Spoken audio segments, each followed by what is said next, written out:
我们家的狗是个那个老狗了，然后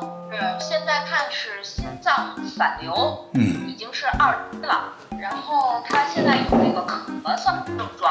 然后咳嗽症状冬天稍微严重点，后来就吃了一种就麦威舒，是一种激素类药物，稍微好一些了。我想问他这个首先这咳嗽跟他这个心脏病有没有直接的关系？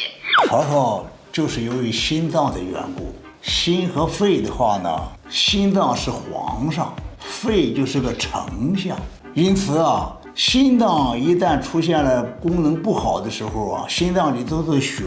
就不能压干净，老是留着一点，然后从肺来的那个静脉的血呢，它不能充分的进入到这个心脏里来，肺上的血就淤血，就像个堰塞湖，淤血时间长了以后的话呢，它这就肺部就开始出现渗出液，渗出液经过这么一操作以后，它变得黏了，黏痰，它就咳嗽。或者时间一长的话，就会出现阻塞性的这个肺病，咳半天咳不出来，咔一下，这就是由心脏为主的心肺症。假如说这个小狗呢得的是肺病，比如说它肺气肿，肺部的其他一些病，然后由于肺的问题会影响到心脏，那么心脏的话呢，往肺里压血压不动，久而久之这个心脏就累了。这种以咳嗽为主。心脏病的话呢，在第2位，这叫肺心症。总而言之，它俩都是由于气和血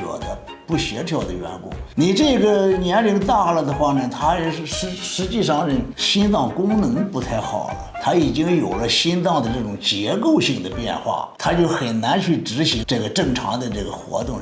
你这个16岁也算是一个非常高寿的小狗了，改变它这种趋势是不可能的。缓解它的症状是可以做一做努力的，比如说给它补一补气，养一下心，化化痰，让它感觉到舒服，让心脏和肺脏都能得到休息，这一点是可以做到的。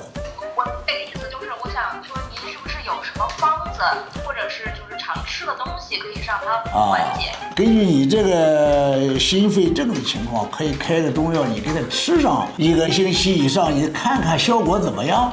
如果好的，你就继续吃它一段时间。凡是得了心肺症的小狗，这个兽医啊，一定要把自己的肚子里的货都倒出来，这个完整的方案。第1条要吃心脏病的处方粮，这是首选。然后的话呢，就吃